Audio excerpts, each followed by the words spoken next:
Hey everybody, my name is Jeff Miller. I'm the head of GMAT and GRE instruction here at Target Test Prep. And today I'm excited to bring to you guys another video about how to start studying for the GMAT, 5 steps for success.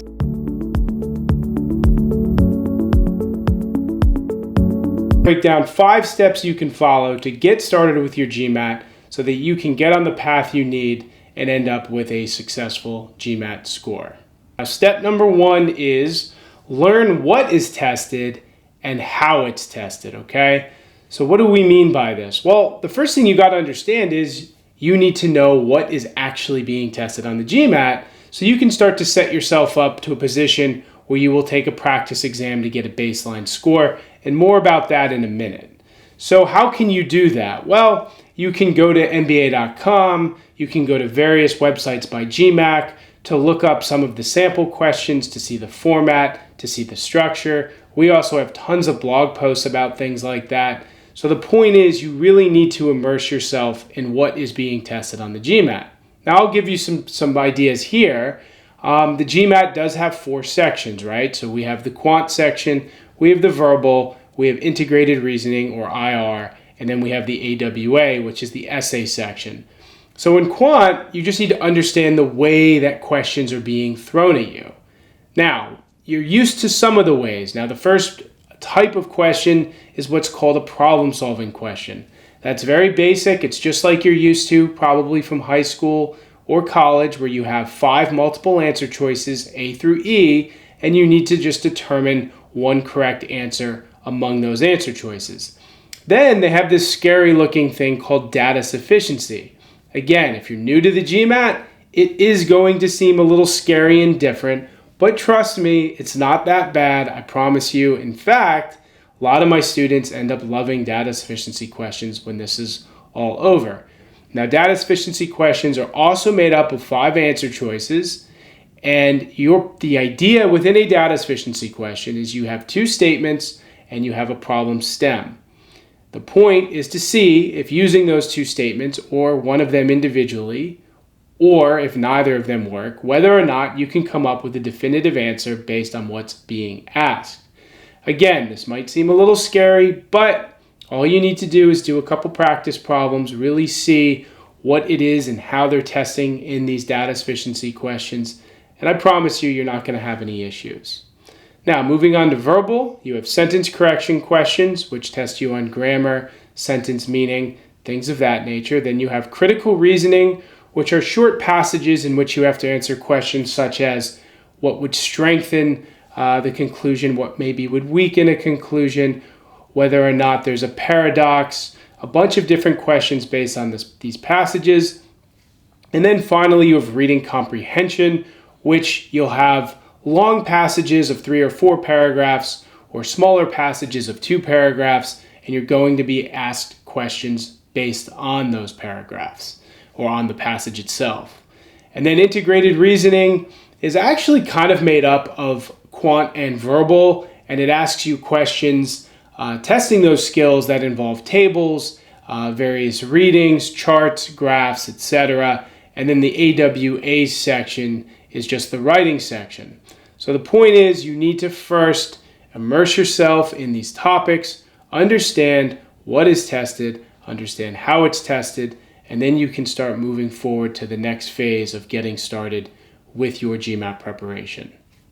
Step number 2 is closely following step number 1, and that's simply try solving some GMAT practice questions. I mean, look, once you see what a data sufficiency question is, once you see what a sentence correction question is, well, there's no better time to actually sit down and practice those.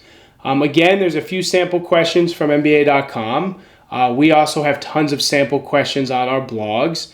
If you're using our TTP course or even have a trial to it, there's lots of questions you could practice. And the purpose is not just for you to read and understand about these questions, which we talked about in step 1, but it's to really dig in and say, well, what's going to happen when the rubber hits the road and I actually have to solve these? How will it feel? What am I going to be looking at? What am I going to be answering in these questions? And by doing that, again, you're going to set yourself up to be in a good place to take that practice exam to get a truly accurate baseline score, which we'll be chatting about shortly. Now we can discuss step 3, and that is getting a baseline score. So what have we done so far? We've researched and reviewed the question types on the GMAT, on Quant, on Verbal, on IR, on AWA. What did we do next? Well, we did practice sample questions to see how those questions work, right? So now you're in a great place to be able to take that practice exam, and this is key. And I talk to students about this all the time. Your practice exam is not for you to get a final score. You do not have to be worried about not scoring a 700 or 730 or whatever your score goal is, right? This is to see where you are at.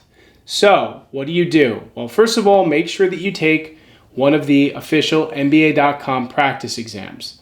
They have 6 total, 2 are free. I suggest taking one of the free ones. When taking it, make sure that you're replicating test day as much as you can and make sure you're following the rules. I cannot tell you how many students have come to me after taking this initial practice exam and said, yeah, well, you know what? I really wanted to do well, so I paused it to try to get this question right, or a few questions, but it was just a couple. And you can't do that. You can't take a handheld calculator, for example, and use it on the quant section. You can't take extra breaks. Don't use a pencil and paper. Use a dry erase notebook or a whiteboard if you're taking the online GMAT. The point is, make this accurate, because what happens is after completing this test, you will then see how far you are from your target score and then ideally set a loose timeline for yourself. So let's say you want to score a 730 and you get a 550. Well, you're pretty darn far off your score goal, right? So that means your timeline's going to have to be pretty far out to when you'll probably be ready to take the GMAT. Maybe 6, maybe even 8 months. But if you score a 690 on that practice exam, then heck, maybe you're done in 2 to 3 months. But if your score is artificially inflated, you're never going to know how close you truly are to that score goal. And then you're going to set a study timeline that just isn't realistic, right? So, step 3 to recap, take the practice exam, but make sure you do it in a realistic situation so you get that accurate score, and then you can begin to map out your timeline.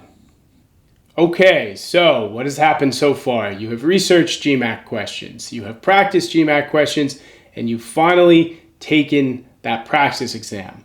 So step 4 is select the right study materials, okay? This is key because right now you're in a position where you are ready to get moving with your studying, but you can't do that without study materials. So what should you do? Well, first and foremost, do some research on what materials are available. But when looking for materials, one of the main components that I suggest looking for is that they offer a study plan. Without a study plan, you are going to be bouncing around, you are going to be disorganized. To be quite honest, your GMAT studying is going to get frustrating and annoying pretty much because you're never going to know what you're going to need to be doing every time you sit down to study, right? So when you look at materials, yes, make sure there's a study plan. And furthermore, a great way to study for the GMAT is to have a topical linear study plan, which shouldn't be a surprise to you, and especially not so if you've watched some of my other videos. So what does that mean? Well, there's a ton you have to learn on the GMAT. We know this to be successful, right? So you want a study plan that allows you to take a topical approach where you're learning just one topic all by itself, practicing that topic like crazy, assuring that you have mastery, and then moving on to the next topic. So when you look at your study plans, make sure that they allow for that type of learning and practice. And yes, before I mentioned research. Well, where can you find ideas of what study or prep materials are available? Well, go to websites like GMAT Club. Go to websites like Beat the GMAT, NBA Insights. All of those websites have reviews from previous students, right? Check those reviews out. See if those students are in a similar situation to where you stand today. And then, best of all, sign up for some trials. At Target Test Prep, For example, we offer a full access 5-day trial. We do that so students can really immerse themselves in our course.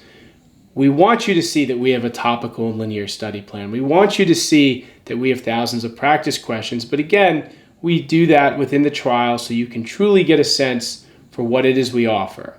But again, don't take my word for it. Check out our trial, check out other trials. The point is you want to be certain that you select one GMAT prep resource and use that throughout your prep. And if you can do that and you select the right one, there's no reason why you can't be set up for success by the time you're ready to take your GMAT. Finally, we come to step 5, create a foolproof study schedule. All right, so you're jumping into your studying, you've got your study plan, you're ready to go, and then all of a sudden the week goes by and you're like, man, I didn't really study that much GMAT. And then week 2 goes by and you study a little less and you start to realize, I don't know if I'm going to be ready to take this test anytime soon because I'm not prioritizing my GMAT. So how do you fix that? Well, look, we have busy lives. I know you do. You're probably at school full-time or working full-time, and this GMAT thing is something that's extra in your life, okay? Well, we got to make it work. Well, first off, my recommendation for most students, if you can, try to fit in about 18 hours a week. You can break it up in a number of ways. I say you could probably do 2 hours each weekday, 4 hours Saturday, 4 hours Sunday, and there's your 18-hour floor. Not saying that you can't do more. In fact, if you can, go for it. I'm all for it as long as you're not burning yourself out, okay? But fitting in that time is going to take some juggling. So my suggestion is actually sit down and create a study schedule for yourself, whether it's handwritten or whether it's in some sort of calendar app. But you have to be in a position where you know when you're studying and you're able to hold yourself accountable. And the way to do that is to have this all written down in front of you. So if you're at work and a bunch of people want to go out for happy hour and you look at your schedule and you say, I can't, I have to study. Or if people want to go out on a Friday night, then you know that you need to get up early to study on Saturday. You hold yourself accountable. Remember, your GMAT studying is not going to last forever. And in fact, if you do it right and you really prioritize, it's going to be done sooner rather than later. The issues that I see with students is that they will allow this process to drag out because they're prioritizing things over the GMAT that they really shouldn't be, things outside of family obligations or professional work obligations. So you are going to have to make some tough decisions, but I tell you, if you create a foolproof study schedule for yourself and you prioritize the GMAT, you will be able to get to your desired score sooner rather than later. And trust me, after test day, you'll be thanking me for following this advice. So this concludes today's video. Thank you for joining me, and hopefully you learned a thing or two about how to get started with your GMAT studying. And if you have any comments or questions about the video, feel free to leave us comments and also make any sort of suggestions for videos you'd like to see in the future. And finally, if you're enjoying these videos, please subscribe to our channel. We're very happy to make these, and I'm very happy to make these. So I look forward to catching you guys soon in the next video next week. Have a good week, everybody.